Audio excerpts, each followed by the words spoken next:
People think that they have to be glued to their computers, they have to take work back at home. And this is this very fallacy that I am so important. This comes from an ego factor, which actually links to the fact that I'm so indispensable. Work never ends, but you have to take that time off. You have to keep a cut-off time for yourself.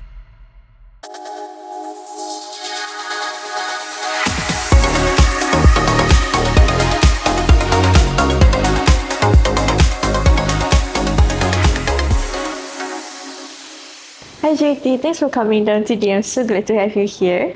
Today's topic is going to be about something a lot of the working professionals deal with every day in their daily lives. They're always tired, overwhelmed with a lot of things that's going on in their life.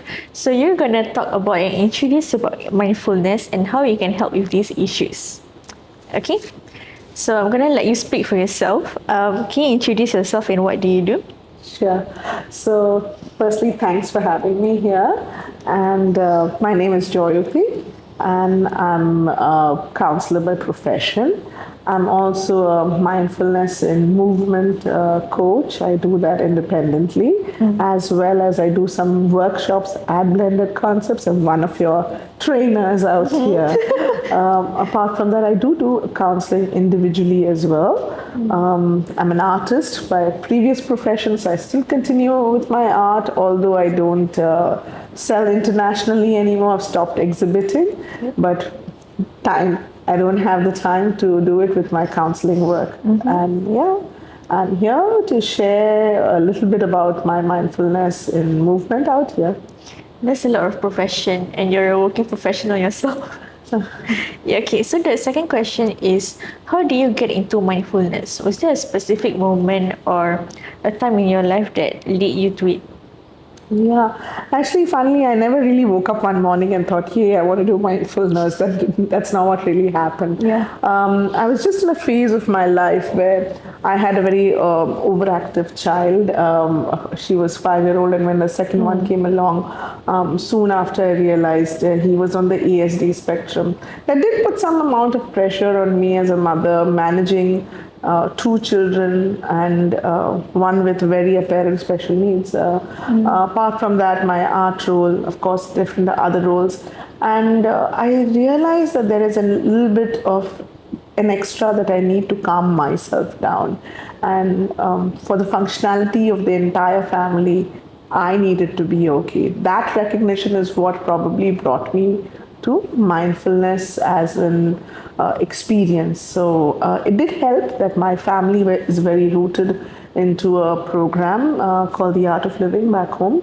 And it's actually my niece who got all of us into it slowly and gradually. And I was probably the last person kicking and screaming. I finally came in. And when I did, I just felt, why didn't I do this earlier? I wish I had done this earlier, because it brings a shift. It definitely brings a shift in the mind, body, and definitely in the thought patterns. That's very interesting. So how has mindfulness helped you in your own work life or your personal life even? So very interestingly, the time that mindfulness came into my life, I was not a counselor then. I was a full-time artist, and blending that role with a mother's role and all the others, like I told you, daughter-in-law, wife, all of these things. And of course, friends. I have a lot of friends, and I do have a very active social life. So balancing all of these, it became important to structure my life. And mindfulness actually does that. At the first level, it helps you compartmentalize at the thought process. You'll first learn to slow down and compartmentalize your thoughts. And from there comes what you can say is compartmentalize your life in a clutter-free manner. So as an artist, I think, people think artists are messy. I was never really messy. I was very organized about how I kept my stuff. But I think how I organize my life as an artist, how much time am I going to give to my daily practice? And there is this adage, artists probably work on mood. That's not quite true. Even artists have to be very disciplined about their practice. So there you have to sculpt those few hours for yourself. And I had to make that time and consciousness. Mindfulness really helped me do that. Okay, so based on your own experience on that, what do you think the working professionals these days are facing? What are the stresses that they are facing, in your opinion? Well, the COVID period definitely taught us that a lot of us are facing a lot of stress. Initially, everybody was, yay, work from home. But what did that do to us? There was no end time to work. And this is where I come back to the Singapore work culture, where people think that they have to be glued to their computers, they have to take work back at home. And this is this very fallacy that I am so important. This comes from an ego factor, which actually links to the fact that I'm so indispensable. So once we start telling ourselves that everybody is dispensable, you get a reality check and you realize that even work never ends. But you have to take that time off. You have to keep a cut-off time for yourself. So this is when we talk about clear boundaries. Drawing those boundaries for yourself. What is my family time? What is my work time? And of course, in work time, we can't be doing leisurable personal work. But during family time, work must not creep in as well. So it seems like they don't know when to divide their time, right? Clearly, it seems like that compartmentalization. So it's also, again, like I said, boundaries is a very important thing, and that does become much more apparent with mindfulness, because there is at the thought process level, you are able to kind of declutter. And once you decluttered at the thought process, I think you can declutter your life in every other sense. Okay, but especially in high pressure jobs, where people are always overworked and overwhelmed, like I said, and they think that it's normal, right? But actually, how do they know that they actually burnt out? Are there signs that Of they course, miss there out? are definitely lots of different signs, and I think getting to IMH is the extreme sign of it. But there are small little things that we actually like, a buzzing of the ear, tingling sensation. Some of them, forgetting, the forgetfulness, frequent headaches, palpitation in your chest. These are all bodily signs that your body is giving you that you are overworked. Something is overwhelming for you at some level. So what do you do then? You then address it, right? So what can you do? Slow down. Yeah. And take a little bit of accountability of what is important and what is not. What is a priority and what is not. Yeah. So those are the things that I think mindfulness would really help. But even if before we get into mindfulness, the idea of how do we structure our lives? Okay, so we've been talking a lot about stress and burnout and the chaos of work life, and I know that you've got a lot of mindfulness practices that you do in your classes. So can you share with us one practice that we can incorporate into our daily lives today? We should enroll for that. But jokes apart. So I think before we get into mindfulness, what we need to understand is focusing on the breath. Breath work is such an important component to mindfulness. So when we first start with slow breathing and just start observing our own breath, what it does is a little bit of slowing down for us. And then from there, we can move into just being with ourselves, observing the breath, and through the breath, slowly the mind, and slowly within that component, understanding the balance of the breath, mind, and body. And that is what would actually really make mindfulness the first step towards mindfulness. If I were to tell you, it would probably be just becoming a little bit more aware of just even observing how your breath goes in and out, just observing. Can I ask you to close your eyes and just observe on your upper lip? It's a very simple task. My upper lip? Yeah, just observe how the breath goes in and out, and just observe the flutter of your breath over there. We'll just take a few silent moments where you can actually do that.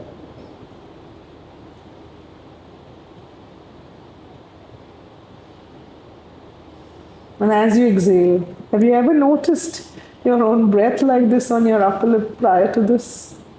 No. How does it feel? You're getting acquainted with your own breath. You've never really taken the time to observe how the breath is at the tip of your nose. And you're doing this so many times in a day actually without really realizing. So just small things like this can bring a big shift in the mind. You may open your eyes now. Okay. How did that feel? I didn't think, I never felt that breath feel on my upper lips before. Yeah, quite a different sensation, right? Yeah. Something so simple. Yeah, I'm focusing on my breath. Suddenly, right? You just realize Yeah. how important breath is. Yeah. And yet it is the first act of life. The last act of life will be the breathing out. And in between, we have so many countless breaths that we have not really focused on. Okay. Interesting. Yeah? Okay. Thank you so much for sharing the activity just now. I'm guessing that's just a small taste of what people get to learn from your course, right? Yes. Definitely a small slice. Okay. Okay, now can you tell us a bit more about the course that you run, Mindfulness-Based Approaches to Self-Compassion and Mental Resilience? What is it about? So it's a lot about what you just said, this long title. So when we talk about mindfulness and resilience, we're talking about how to manage yourself in your everyday life, in your work life, and keep a balance between the two. Also, what we're talking about is jumping off this rat race, stop being that hamster on a wheel and getting off it and just observing how the wheel looks like from on the outside. So we will be teaching you some tools and techniques here and there and how you can, and they're very simple things, just like that little bit of a breath work, the grave. These are very small little things and that can be so easily incorporated in your daily life. And at the same time, you start finding life is much more pleasurable, more happier, lighter. You feel lighter. And you can take these tools. And of course, there'll be theory, a little bit for those people who need their slides, who need to see a slideshow and learn from slides. We will have that component as well, but there'll be a lot more user-friendly and very doable stuff during the course. So a lot more tips and tools and techniques that they can take back home with them. Okay, but I think some people have the impression that mindfulness are for the boring old people just sitting there and meditating. What are your response to that? Good question. I'm glad you asked this. Yeah. And I'm sure that is more from your youthful audience that you're coming from that perspective. Yeah. I'm sure, and you're representing that age group. I am. So it's good that you actually asked that. So the thing is, we do have a little bit of some fun elements, and that we do introduce it on the first day. That's called the laughter yoga element. So there's a lot of laughter, happiness. There's a lot of using somatic methods. And when we say somatic methods, we mean using a lot of the mind with the body. So we work with a lot with the body and hence express through the body. We learn different ways to express through the body and also at the same time observe the body and the mind through these somatic movements. So that's one element. There is another surprise element. Should I spoil the surprise? Okay, there is an art component as well. Of course, me being an artist, I have to bring my past life experiences also into this, right? So there is a very good art component also. I will not spoil it anymore. No more spoilers. We'll let them enroll and find out, right? Correct. Okay, tying back into our topic on the working professionals. So if this group of people were to come for your course, what would they walk away with after attending the course? What's in it for them? Like you, firstly, they will notice how to breathe. They'll also notice how their breath itself has a calming sensation on their body.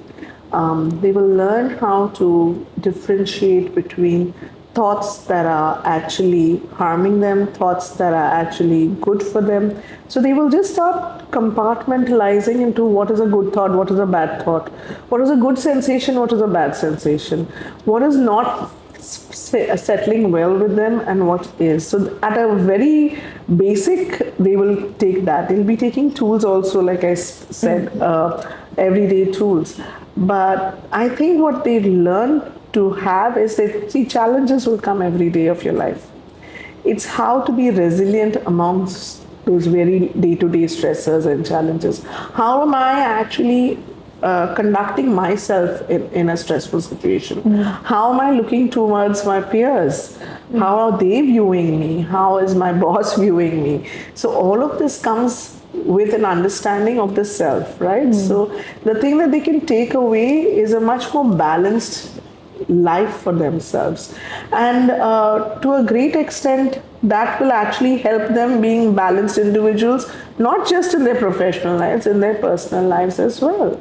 So a good sense of being a balanced individual with a big smile on the face, because I think we do realize in Singapore's everyday life in Singapore, especially when you commute in a public transport, people are not smiling. And a lot of that is because of the stress they carry with themselves. So I think if one person starts smiling, that smile can be infectious, because smile and laughter is infectious. It's going to spread. It is. Okay, I'm sure from your past experiences conducting a class, I'm sure you have so many different types of participants that come into your class. Can you share a story or a moment from the course where a participant had a shift in how they showed up at work or life? So a very important thing is body language, and how a person is in the way they sit, in the way they talk, in the way they conduct themselves. So there was this particular participant who was very, can I use the word, rigid in their bodily movements and everything, and initially wasn't even willing to do a proper introduction when we go around in the beginning and do an introduction, which is a compulsory in my class, because if I don't get to know you, how can I actually interact with you and teach you tools, right? So, and it's also your peers, they need to know who you are. So they were so rigid in that particular class. And then we did something like I told you, the somatic work, which is laughter. After that, there was a shift that happened in this person. And suddenly, you could see the opening up of the shoulders. There's a little bit of a smile, and it continued, the laughter, it continued. And of course, when we do these laughter, they can become quite a riot. They can actually become uncontrollable for a while. But I let that be, because that's what actually needs to resonate. That it just tells you how much people have forgotten how to laugh, for which they can't even control it when they need to, you know. So, but that actually helped this individual just be and start enjoying the session so much more. At the end of day one, this person then came to me and said that, this is exactly what I needed. I'm going through a lot in my personal life, and this just helped me feel a lot more connected to myself. So these small things here and there, I mean, there are many stories. This is just one of them that came up for me right now. Yeah, I think that's very inspiring. Before we wrap up, right, if there is someone out there today listening to this and they are feeling like they can barely hold their life together, what would you say to them right now? First, breathe. No, jokes apart.